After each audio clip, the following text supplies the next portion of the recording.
Fox News alert, moments ago, the House passed by a wide margin a Republican bill to rein in the National Labor Relations Board.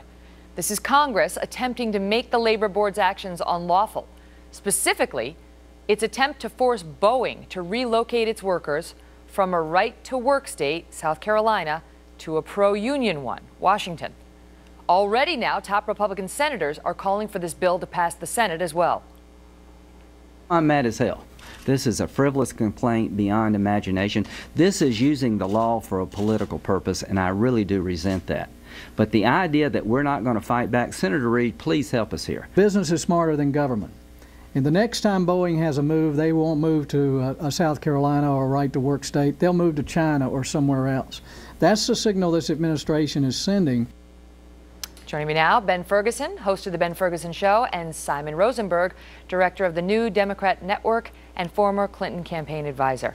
All right, guys, so this is now passed the House by a considerable margin, and there's a real question about whether Harry Reid will ever bring it up in the Senate for a vote. So far, he's suggesting he will not, Ben.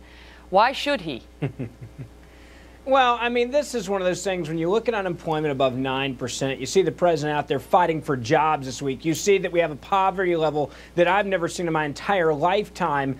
And you have Democrats that are wanting to back unions saying, we're going to force you to close down in one state as a company and move back to another state. I mean, I'm sorry, as long as jobs are in America, I don't care where they are. And it's the same people that are going after Boeing that are saying too many companies are sending their jobs overseas. Well, you know what? Boeing's not going to mess with this the next time. They're not going to deal with a lawsuit the next time. They're going to move any other country without having to deal with this legal jargon that's ruining jobs. And the unions this time are proving it. And this administration better get behind and say, hey, we want you in America. We want you to stay in this country. And we're not going to let this stuff happen. But unfortunately, too many liberals are saying, no, no, we're union guys. Well, guess what?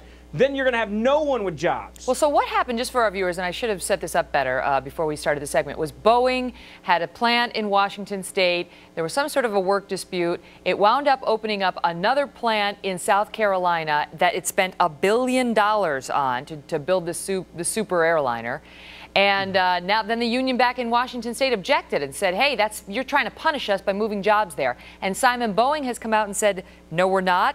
We're going to bring 1,000 new jobs to South Carolina, and we're going to add another 5,000 union jobs to Washington State. So what's the concern about? Everybody wins, jobs everywhere. Well, the NLRB, which is an independent arm of the government, it's not something controlled by the president or Congress, disagrees with Boeing on this one, and that's why we're having this debate. And I think this is. But the NLRB is, I mean, you know, Craig Becker, these other guys. The president put them on there, including Becker by a recess appointment, so they are tied to the White House. But it is but let's be fair. I mean, the labor movement believes the NLRB has been controlled by Republicans for the last 30 years. Yeah, so it shifts depending on who's in office. Yeah, and it's not like this has been something that has been seen to be friendly to the labor movement for a very long time. So it's not like it's some part of the Democratic establishment, the way that Ben was talking about it. Just to be clear, there's a big debate now. And look, the Republicans disagree with the NLRB decision. This is the way our democracy works. There is now a significant debate. Listen to what the president said. The president said he doesn't think that government should be telling companies where to put jobs. That's what he said. What he's not sure about is whether or not he's going to... Ben, let me finish. He didn't say... But what he didn't do is he didn't get involved in this. He said the courts are going to have to figure this thing out.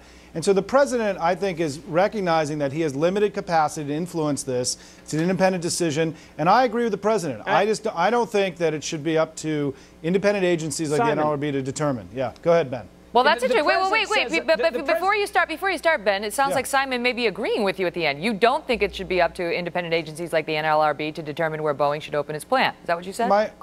I'm agreeing with the president that I think that, you know, it has to be very special circumstances. The president has said repeatedly he doesn't think it's the job of government to dictate to companies where to put their workers. Okay. Clearly, though, there's a dispute here that's being worked out now through the courts and through Congress. Actions speak louder than words. And what he's doing is he's being an apologist for this White House and Barack Obama, who put the people in charge that are running this organization that are going after Boeing. So I hold the president responsible not for his words, for his actions and who he put in charge of this organization. And it's the people that he has a mindset with, an ideological viewpoint he agrees with, so much so they appoint them in a recess appointment that are going after Boeing. Now, he can say whatever he wants to, but the fact of the matter is He put those people in charge. They're moving forward with this, and don't think they're not talking behind the scenes. I mean, you got to be extremely naive to think the President of the United States of America is not talking to them behind the scenes, saying if you really want them to lay off on this issue, that they're going to lay off. And guess what? They're not laying off, and the President gave them that job in a recess appointment. So look at what he does, not what he says. What of that, Simon? Because this guy, Craig Becker, on the NLRB, he was a recess appointment. He was not able to get confirmation by the Senate, and the President gave him a recess appointment.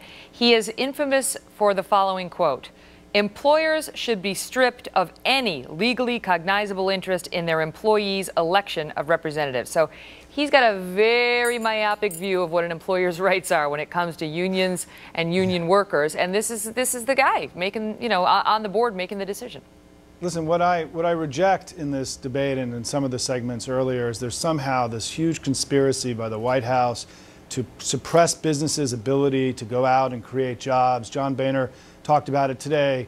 Let's just remember that the economy, that wages went down, the economy started to slow, the recession began, the financial collapse happened, the housing collapse happened, all when George Bush was president. All the more reason not to go after Boeing. The point is this notion that we're hearing today from Republican leaders that somehow we have to liberate the economy from these onerous regulations and this anti-business environment that Democrats have created. It's all a bunch of hooey, Megyn. I mean, the economy weakened when the president was in place. I mean, you could be right on a grand scale. Yeah. I don't know. That's not for me to decide. But in this specific instance, how is it not true when Boeing is saying, I got 1,000 jobs for you in Washington State, I got another 5,000? I'm sorry, 5,000 in Washington, another 1,000 in South Carolina. Right. So what I'm going to say is that I think this is a very specific case.